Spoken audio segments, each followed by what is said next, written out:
Bismillahirrahmanirrahim.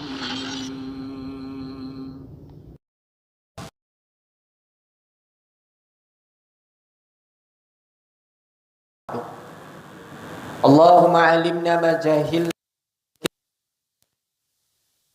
waftah alaina hikmataka wanshur alaina min hazaini birahmatika ya Muliakan oleh Allah Subhanahu wa taala, pengurus beserta imam masjid Nurul Musallin, tokoh masyarakat, Bapak Kepala Dusun, Bapak RW, Bapak RT, alim ulama cerdik pandai, besar takkan disebut gelar, kecil takkan disebut nama. Allah Subhanahu wa taala, bapak-bapak, ibu-ibu, orang tua kami serta anak-anak yang membersamai kita pada malam hari ini. Semua kita di dalam masjid ini yang tidak bisa disebutkan satu persatu, tentunya dalam kemuliaan, keberkahan dan keridhaan Allah Subhanahu wa taala. Sedalam puji setinggi syukur akan senantiasa dan selalu kita sampaikan alhamdulillahirabbil alamin kepada Allah Sang Rabbul Izzati kita. Allah yang Maha Pengasih, yang tak pernah pilih kasih. Allah yang Maha Penyayang, yang sayangnya hilang. Mulai dari kita bangun tidur sampai kita tidur kembali pada malam harinya, tanpa kita sadari yang dimuliakan Allah, sepanjang hari, setiap jam, setiap menit, setiap detik, bahkan setiap hembusan nafas kita, tentunya itu adalah nikmat Allah yang mesti harus kita syukuri dan pertanggungjawabkan. Akan tetapi di dalam Al-Quran Allah sampaikan, qalilan ma tashkurun, sedikit sekali di antara hambaku yang pandai bersyukur atau berterima kasih kepadaku. Mudah-mudahan kita yang hadir pada kesempatan malam yang mulia ini termasuklah pada hamba Allah yang pandai bersyukur kepadanya. Amin, amin, ya Rabbal Alamin. Kemudian salawat dan salam tidak akan bosan-bosannya dan selalu kita bersolawat kepada Nabi besar kita Muhammad sallallahu alaihi wasallam. Mudah-mudahan kita semua nantinya mendapatkan pertolongan syafaat di yaumil akhirat nantinya. Inna awlan nasi bi yaumil qiyamah aktsaruhum alayya salatan. Yang paling mulia nanti di sisiku di hari kiamat, kata Rasulullah, umatku yang senantiasa banyak bersolawat kepadaku.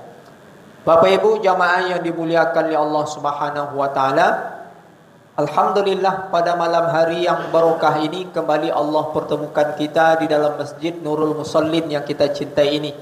Tentunya pertemuan kita ini dalam naungan keberkahan dan keridhaan Allah Subhanahu wa taala. Waktu yang barokah ini sambil menunggu masuk waktu salat fardu Isya, kita isi sejenak ruhani kita, pendengaran, penglihatan, duduk iktikaf kita ini dalam kajian majlis ilmu Taman Surga yang rutin kita laksanakan di masjid yang kita cintai ini. Kita meyakini ini menjadi salah satu sebab yang akan membawa kita nantinya dikumpulkan bersama oleh Allah di dalam surganya. Dalam sebuah hadis Nabi disampaikan, man salaka tariqan yaltamisu fihi ilman, siapa yang menempuh jalan untuk menuntut ilmu, sahalallah, Allah akan mudahkan tariqalahu ilal jannah, jalannya untuk masuk ke dalam surga. Inilah yang membuat Bapak Ibu masih tetap bertahan di masjid yang kita cintai ini, karena kini kehadiran kita ini, pendengaran, penglihatan, duduk kita akan bernilai ibadah yang sangat besar pahalanya, yang akan mengantarkan kita semua dikumpulkan di dalam surganya Allah Subhanahu wa taala. Masyarul muslimin, hadirin wal hadirat yang dimuliakan oleh Allah Subhanahu wa taala.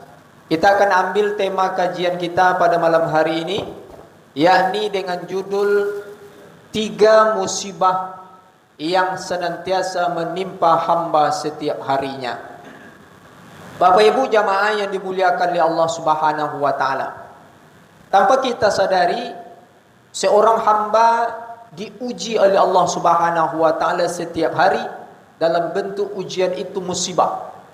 Kalau kita tengok, sudah lebih dari 2 pekan, sudah sampai 3 pekan saudara-saudara kita yang ada di 3 provinsi, baik itu yang ada di Aceh, baik itu yang ada di Sumbar, baik itu yang ada di Sumatera Utara, mereka diuji oleh Allah Subhanahu wa taala dalam bentuk musibah yang sangat dahsyat adanya.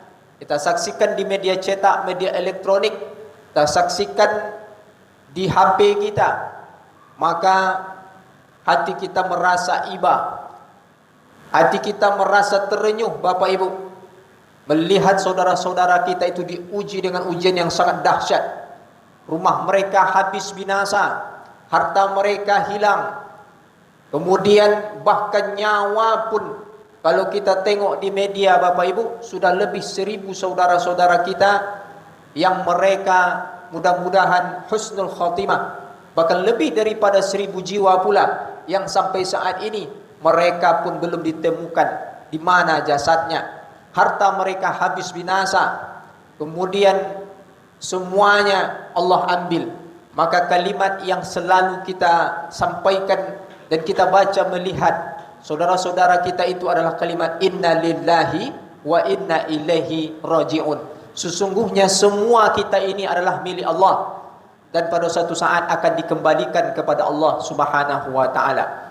Bapak Ibu jamaah yang dimuliakan oleh Allah Subhanahu wa taala, musibah yang menimpa saudara-saudara kita tersebut pada hakikatnya belumlah musibah yang dahsyat, karena musibah itu adalah musibah yang membinasakan dunianya, tapi insya Allah belum membinasakan akhiratnya. Padahal musibah yang paling dahsyat itu adalah ketika musibah itu menghabiskan dan membinasakan akhirat kita yang kekal abadi. Maka tanpa kita sadari Bapak Ibu jamaah yang dimuliakan Allah, sebenarnya ada 3 musibah yang menimpa kita. Di saat kita merasa diri kita tidak ditimpa ujian, ternyata Allah berikan musibah itu tanpa kita sadari. Apa yang pertama? Musibah yang pertama yang tanpa kita sadari setiap hari menimpa seorang hamba, yakni setiap hari jatah usia kita terus berkurang.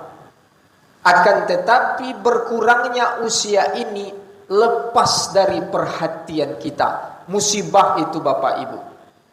Di saat kita merasa diri kita, hidup kita, umur kita merasa masih panjang, padahal hari berganti menjadi minggu, minggu berganti menjadi bulan, bulan berganti menjadi tahun. Ketika perjalanan waktu itu dipergilirkan oleh Allah, hakikatnya waktu ataupun umur yang Allah titipkan kepada kita semakin singkat dan menipis. Kuasa bantu oleh Bapak Ibu kan masuk 2026. Itu sudah hampir berada di penghujung 2025. Ndak taraso gosoro Bapak Ibu. Potang bogoso 2025. Kini kan masuk 2026 leh. Copek teraso perjalanan tu berlalu. Setahun terasa seperti sebulan. Sebulan terasa seperti sepekan atau seminggu. Seminggu terasa seperti sehari. Sehari tidak terasa habisnya. Iya Bu, copek tiba jalan waktu. Padahal semua aja Bapak Ibu. Dulu jonan kini sama 24 jam jo saya semalam. 12 jam siang, 12 jam malam. Tapi dia apa begitu copek berjalan waktu berlalu. Itu musibah. Padahal kalau kita bayangkan Bapak Ibu, modal kita nan paling berharga hidup di dunia ini adalah waktu atau umur. Awak bisa datang ke masjid, bisa beramal soleh, beribadah tanpa mengenyampingkan nikmat yang lain. Nikmat yang terbesar itu adalah nikmat umur. Kenapa demikian? Dalilnya ada, hadis Nabi. Nabi menyampaikan dalam hadisnya, la tazulu qadama abdin yaumal qiyamah. Tidak akan beranjak telapak kaki seorang hamba nanti di hari kiamat hatta yus'ala an arba'in, sebelum dia disual, ditanya, mempertanggungjawabkan terhadap nikmat yang Allah titipkan kepadanya. Yang pertama dan yang paling utama, nikmat yang akan Allah tanya bukanlah nikmat harta, bukanlah nikmat badan kau hancurnya untuk apa, Tapi yang akan Allah tanya yang pertama adalah an umrihi fima afnahu, tentang umur yang Allah titipkan untuk apa dihabiskan. Itu dia akan ditanya oleh Allah pertama. Untuk apa dia binumur tu? Le digunakan untuk mendokekkan diri ke Allah Ta'ala-nya. Le semakin elok amal awaknya. Itu pertanyaan dasarnya Bapak Ibu. Makanya Nabi menyampaikan dalam hadis lain, khairun nas, siapakah manusia yang paling hebat? Siapakah manusia yang terbaik? Man tola umuruhu, diberikan oleh Allah dia umur yang panjang, waktu yang panjang, wahasuna amaluhu, semakin baik amalnya, semakin dokeknya ke Allah Ta'ala. Wasyarrun nas, seburuk-buruk manusia, manusia yang celaka. Siapakah manusia yang celaka? Kata Nabi, man tola umuruhu, diberikan waktu umur yang panjang di atas tanah ini. Wasu'a amaluhu, semakin buruk amalnya, semakin jauh dia dari Allah Subhanahu wa ta'ala. Maka Bapak Ibu, alhamdulillah, jamaah orang tua kami, Allah masih menitipkan umur, modal yang berharga kepada kita. InsyaAllah nikmat ini bisa kita pertanggungjawabkan. Waktu yang Allah amanahkan, 5 waktu tak pernah kita tinggalkan. Wirid pengajian sekali seminggu atau lebih daripada itu selalu kita hadiri dengan istiqamah dan semangat. Ini bukti umur yang Allah amanahkan bisa kita gunakan untuk semakin dekat kepada Allah Subhanahu wa ta'ala. Maka Bapak Ibu, kalaulah orang tak sadar dengan masanya, waktunya di dunia ini singkat, sehingga dia dengan sibuk untuk dunianya, pergi pagi pulang sore, banting tulang peras keringat, datang panggilan Allah dia tidak peduli, maka Bapak Ibu menyesal kita nanti. Kalaulah kita tahu orang-orang yang sudah mati itu Bapak Ibu, mereka ingin hidup kembali ke dunia ini. Allah abadikan dalam Al-Quran, orang yang sudah mati itu mungkin ratusan juta, mungkin miliaran. Mereka meminta kepada Allah hidup sebentar saja ke dunia ini, meminta, merequest dia kepada Allah. Apa yang mereka ingin lakukan? Mereka ingin beramal soleh kembali ke dunia ini. Fa'asaddaqo, mereka ingin bersedekah kembali, mereka ingin bersujud kembali. Tapi apalah daya, waqatu ala habis. Waqatu itu apa? Umur itu. Jadi godang nikmat umur tu Bapak Ibu. Ya, iko kan Nabi tahun 2025 kali. Angko muawak bertambah Bapak Ibu. Jangan salah. Kan ya dia? Dari potang 60 bertambah 61. Angko, jangan salah lo le. Angko bertambah, waqatu awak semakin singkit. Semakin Nabi tu le. Yang kotong pe panjang muawak. Ibarat antren pe pedoke tu le. Kapan no pedoke? Nak masuk leh kali yang lahir. Ya? Kau Bapak Ibu yang dimuliakan Allah, umuru condo es batu. Batu es. Es batu tu Bapak Ibu kalau dalam kulkas keras dia, kowe bersuara. Tapi kalau dikolun dari kulkas buat dah meja. Condo apa? Cayunya habis kan? Condo tu umur awak berkesan. Dipakai tak dipakai nyo kena bijinya. Menjadi wang elok awak atau menjadi wang yang tak elok nyo kena biji dirinya. Contoh itu ti umur. Maka berganti tahun ko Bapak Ibu takkan lama lele, maka gunakan sisa-sisa umur yang Allah titipkan untuk semakin kita semangat beramal soleh, beribadah. Nikmat yang terbesar itu adalah nikmat umur tanpa mengenyampingkan nikmat-nikmat yang lain. Maka musibah yang terbesar itu tanpa kita sadari Bapak Ibu, yakni setiap hari jatah usia kita terus berkurang. Tapi berkurangnya usia ini lepas dari perhatian awak. Sibuk jawab ke dunia awak. Contoh awak takkan pulang doh. Kampung awak tak dunia dah Bapak Ibu. Dunia kau ngontrak awak kenya. Bukan kampung Bapak Ibu di dusun Sopang lah. Desa Lereng tak siku kampung awak kau. Kau ngontrak awak siku kenya. Memandang kita ke kiri ke kanan, kamu ke belakang, sanak pemilih keluarga handai tolan, tetangga jamaah masyarakat kita. Yang mungkin tahun potang, mungkin sampai awak solatnya Bapak Ibu. Mungkin saudara-saudara awak, kerabat awak, uang nan awak sayang masih tabayang dia wajahnya kini. Tapi hari ini bayangkan mereka Bapak Ibu, mereka tidak bersama dengan kita lagi. Mereka telah mendahului kita. Nah, coba bayangkan begitu copek waktu tuduh berlalu. Bawa go. Camat saudara Bapak Ibu. Untuk camatnya. Ah, calon mati waktu saudara. Siapa dulu siapa kemudian aja kini koknya. Ya, hakikat kematian nu indah deh sakit no. Banyak juang dan parah sakit tapi ulun jule. Hakikat kematian tu bukan karena tua. Banyak juga orang yang tua tapi belum juga meninggal. Hakikat kematian itu bukan karena kecelakaan di jalan, itu sebabnya saja. Hakikat kematian itu adalah karena kita hidup. Karena kullu nafsin za'iqatul maut. Setiap yang bernafas, setiap yang hidup pasti merasakan kematian. Aku siap-siap aja lah, Pak. Bisa jadi ama-ama dulu, ini siapa dulu siapa kudian aja kini gue mak. Bisa jadi ama-ama dulu, ambo kudian. Atau sebaliknya, ambo kemudian amak dulu. Cala ya, cala ambo kemudian ya, amak dulu. Contoh tu ke apa? Sama je rumusnya Pak. Bisa jadi apa dulu, ambo kemudian. Atau sebaliknya ambo kemudian apa dulu. Oh, nak bisa harus tak sapu dulu je ya. Memang topik Bapak Ibu. Fa iza jaa ajaluhum la yastakhiruna sa'atan wa la yastaqdimun. Ketika datang ajal itu tak bisa dimajukan sedikit pun, tak bisa pula dimundurkan sedikit pun. Kuambo Bapak Ibu, umur lun sebab pogoso leh, kotong tua lun leh, kotong muda leh terlampau loh. Alhamdulillah dah ke 40. Kalau ambo kalau ditanya selewa ambo dah ingin umur panjang-panjang no mak. Iya. Kan samuanya. Dan nak panjang-panjang umur di dunia kau mak, Pak.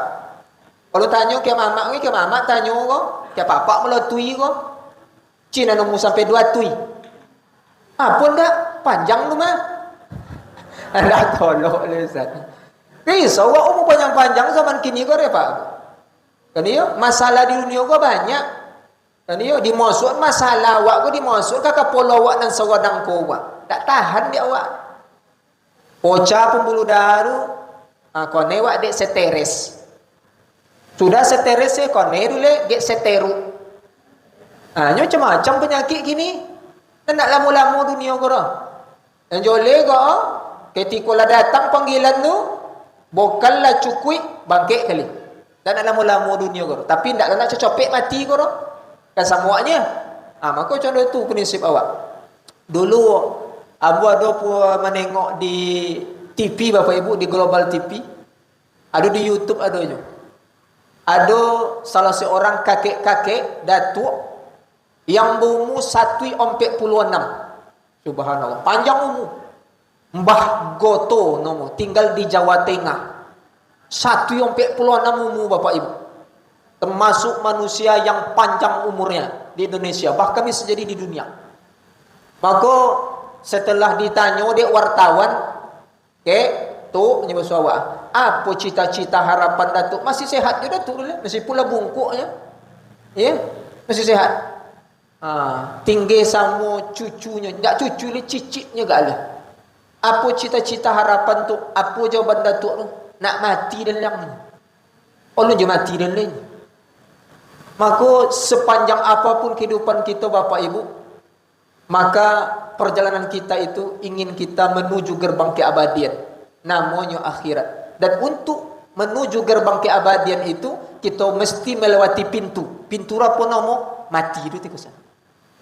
Ya, Allah mati-mati itu lah. Jak tahun 92 lah sabui dia. Allah bawasiatnya kepada anaknya, kalau mati dan besoknya Datuk tu, kakek tu.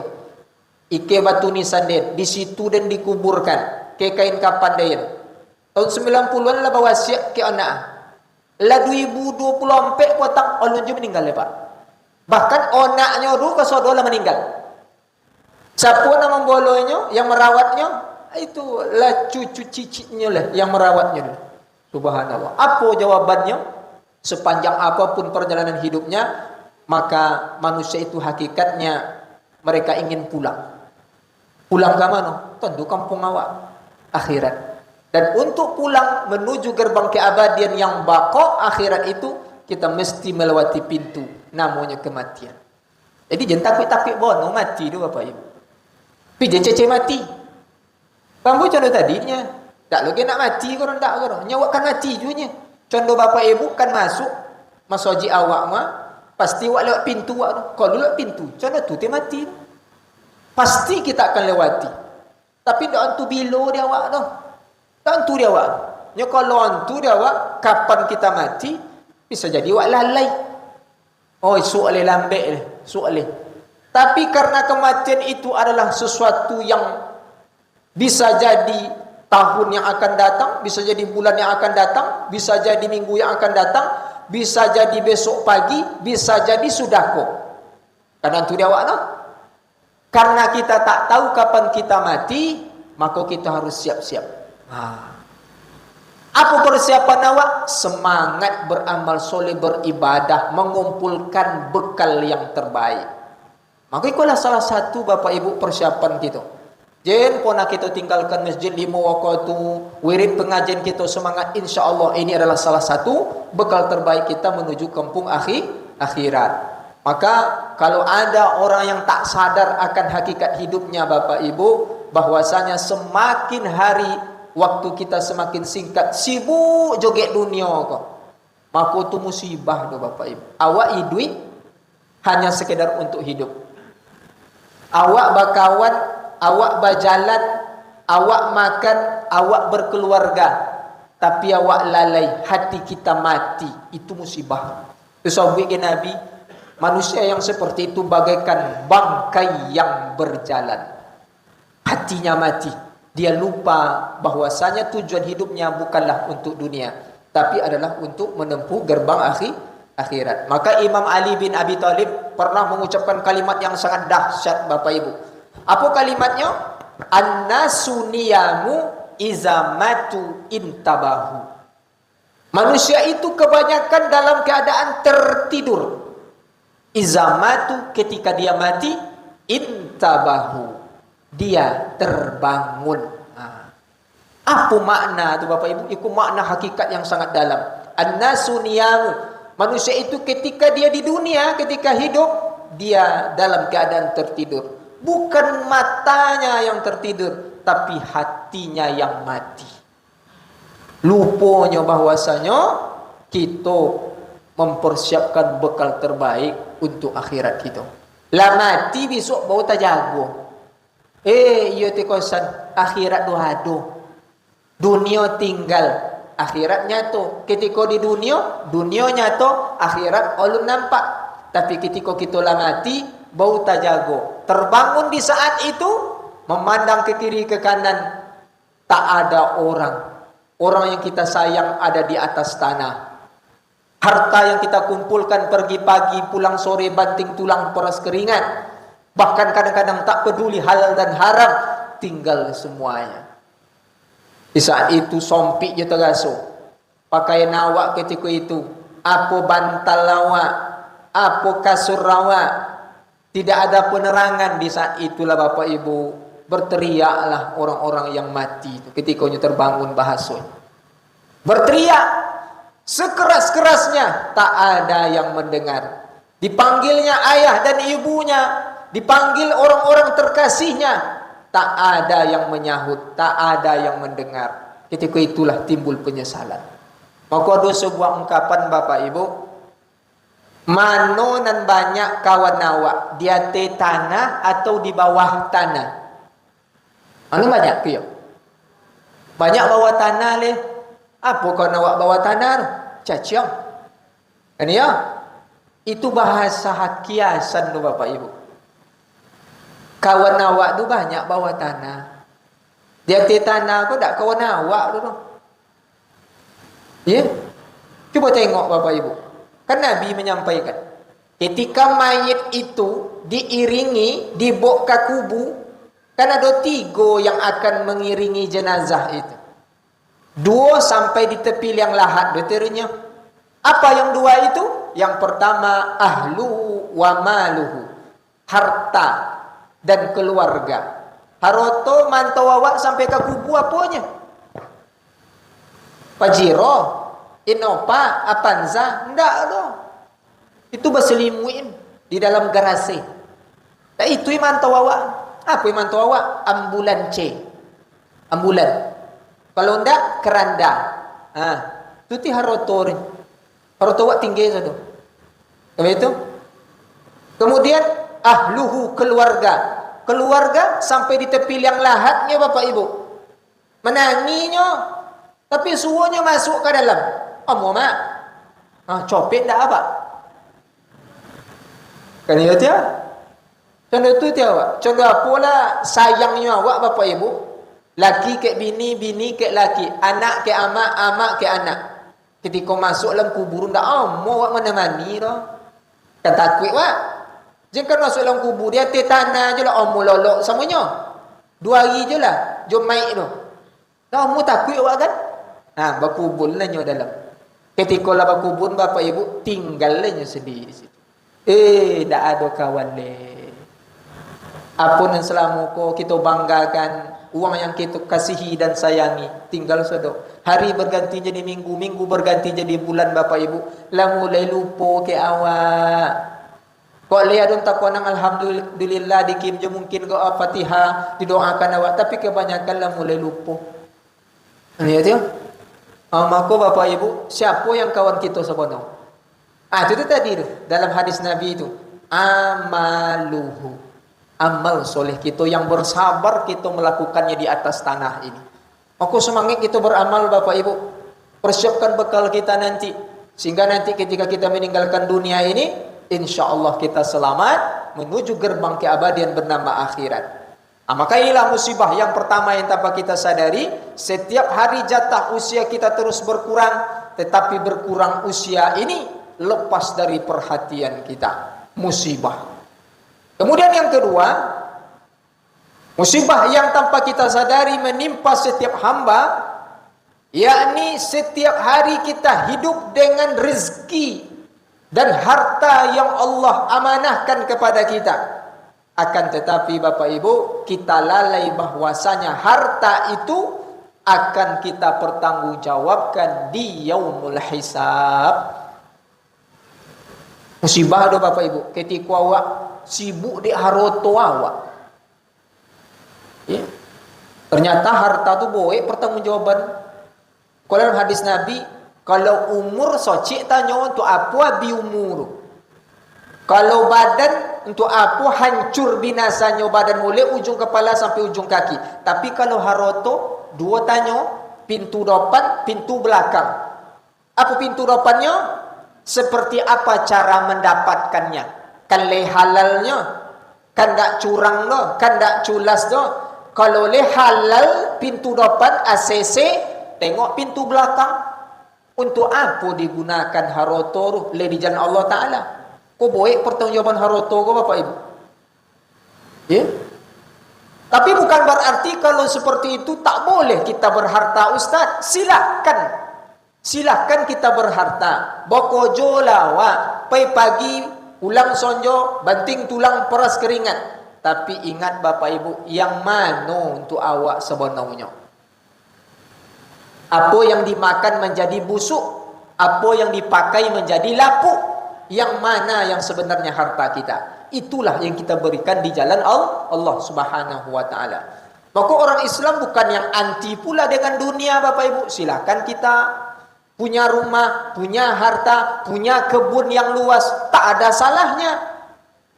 Umar Ibn Khattab radhiyallahu an pernah menyampaikan sebuah kalimat yang sangat luar biasa. Bekerjalah kamu untuk duniamu seakan-akan kamu hidup selama 1000 tahun di dunia ini. Tapi ketika datang panggilan akhiratmu, beribadahlah kamu segera seakan-akan kamu mati besok pagi. Contoh, tuang beriman tu Bapak Ibu. Dunia ambil. Tapi jadi patuin bahasa awak. Kau konang yang mana untuk awak akhirat. Makanya Pak Imam awak mungkin Selalu dibaca surah Ad-Duha, penggalan ayatnya. Walal akhiratu khairul laka minal ula. Akhirat itulah yang lebih baik. Akhirat itulah yang lebih utama. Jangan dunia aja. Awak kan tak dunia aja. Ayalah salah. Alun jual. Sibuk aja. Macam tak akan pulang. Ya? Kojo pun tak akan habis-habis dia Bapak Ibu. Harotori tak akan pun apa awak no. Ku maaf sebelumnya orang tua kami. Bukan maksud menggurui tidak Bapak Ibu. Harotor tak akan pun apa awak. Nya tipe manusia tu kalau dibai haroto sebanyak satu lembah pasti dia ingin mencari dua lembah. Itu sebab bikin Nabi tu mah. Lau kana li bani Adam wadin min malin. Seandainya anak Adam itu diberi dia harta sebanyak satu lembah, niscaya dia ingin wadiani, ingin dua lembah. Lah dapat dua, salisan nak tiga. Ndak apa nak cukui dah. Buang aja tu. Maka di ujung hadis tu memang tidak ada yang bisa memenuhi keinginan anak Adam itu illa turab. Disumpal mulu hijau tanah, masuk ke dalam tanah. Buat dimain kali. Bawa tak pernah puak dengan rotor. Jadi patuin. Ya, bukan berarti tak boleh kita bekerja. Silahkan. Ambil bagian kita, tapi ingat akhirat yang lebih utama. Nyo kalau akhirat yang kita kerja Bapak Ibu, dunia mai ikut. Kan itu tuan-tuan guru kita. Tapi kalau dunia kita kerja, akhirat lalu tentu dapat. Kalau awak minta gole, tu golenya mak. Sama bahasa awaknya kan, minta gelas dapatnya, minta gelas. Tapi kalau minta minta air, insya-Allah air dapat, gelas dibaik. Kalau kita prioritaskan, utamakan akhirat, insya-Allah dunia mengikut. Tapi kalau dunia nan kita utamakan, sibuk kita di dunia awak, maka akhirat anu tu dapat lah Bapak Ibu. Ya kalau dunia dikajau, ibarat uang yang bakal kajau, tertelangkui awak ndak je dapat. Tapi kalau akhirat, insya-Allah kita utamakan, dunia akan mengikut. Kau Bapak Ibu, orang yang beriman, dia menyikapi hidup di dunia ini ketika dia diberikan harta oleh Allah Subhanahu wa taala amanah, mobil yang bagus, rumah yang indah, kebun yang luas, uang yang banyak, dia bersyukur bahwasanya ini adalah amanah yang mesti dia gunakan di jalan Allah.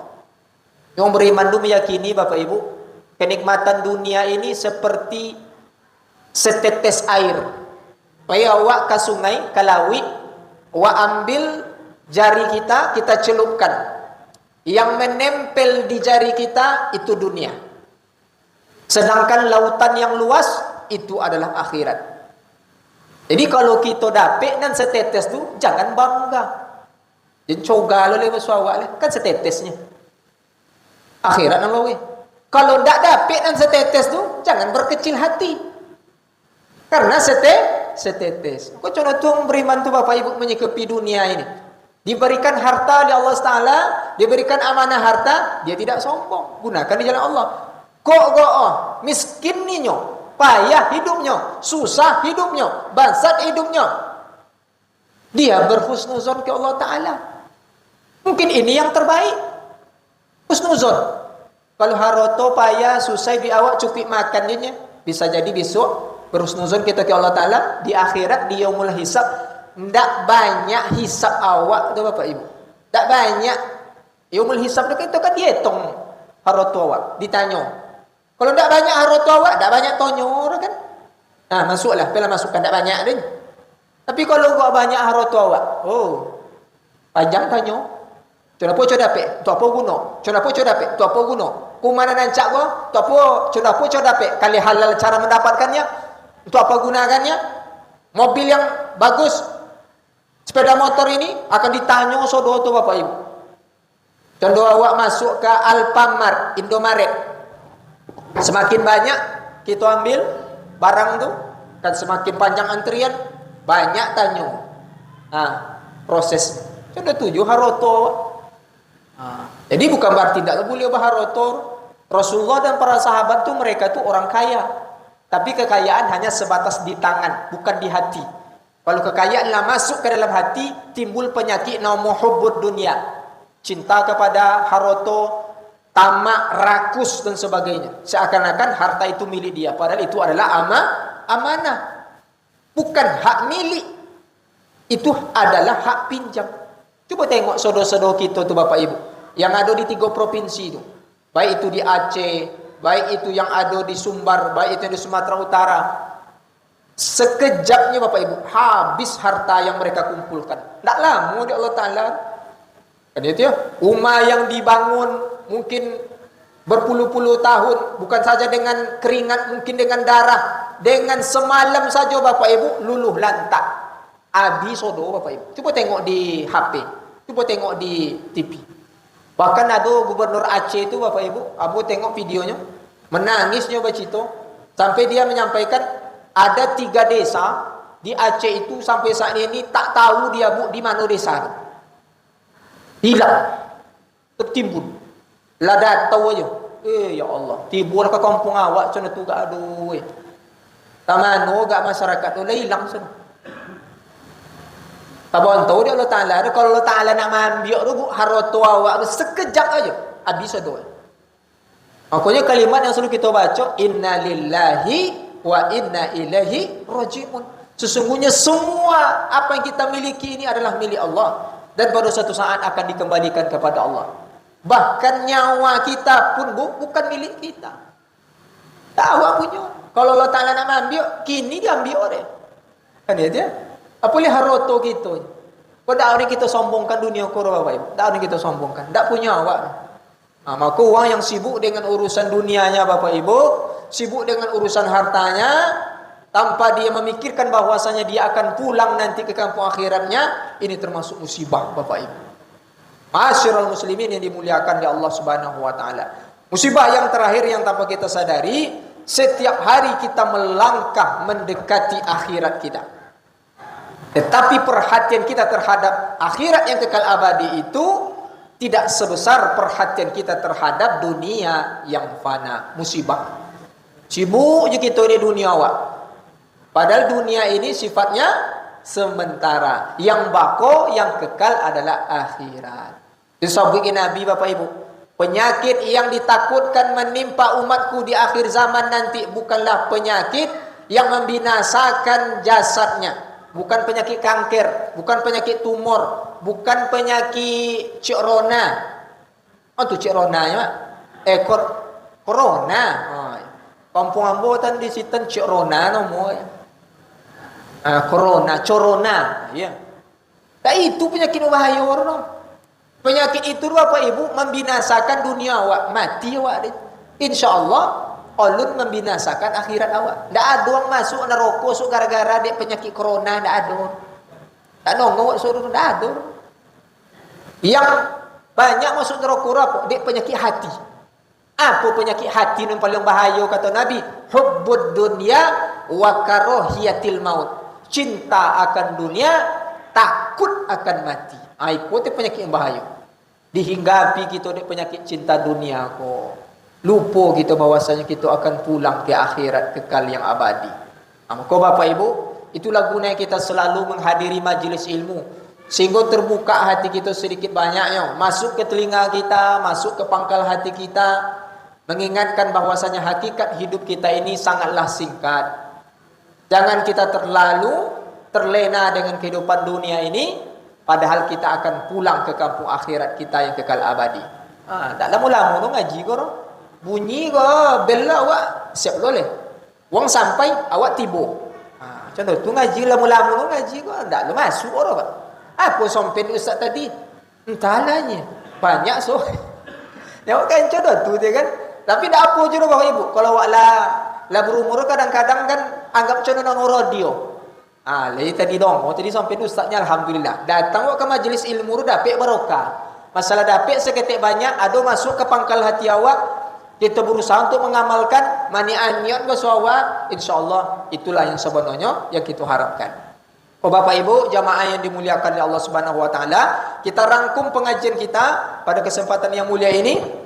Ternyata musibah yang menimpa setiap hamba itu ada 3 setiap hari yang mesti harus menjadi alarm bagi kita, pengingat-ingat bagi kita. Bukanlah musibah yang menghancurkan dunia kita, tapi musibah yang paling bahaya itu adalah setiap hari jatah usia kita terus berkurang, tetapi berkurangnya usia itu lepas dari perhatian kita. Itu yang pertama, musibah. Yang kedua, setiap hari kita hidup dengan rezeki dan nikmat dari Allah, dengan harta yang Allah amanahkan. Padahal harta itu akan kita pertanggungjawabkan di yaumul hisab nantinya, dengan pertanyaan dan pertanggungjawaban yang sangat dahsyat. Yang ketiga, musibah yang tanpa kita sadari, setiap hari kita melangkah mendekati akhirat yang kekal abadi, sebagaimana kita terus melangkah menjauhi dunia, akan tetapi perhatian kita terhadap akhirat yang kekal abadi ini tidaklah sebesar perhatian kita terhadap dunia.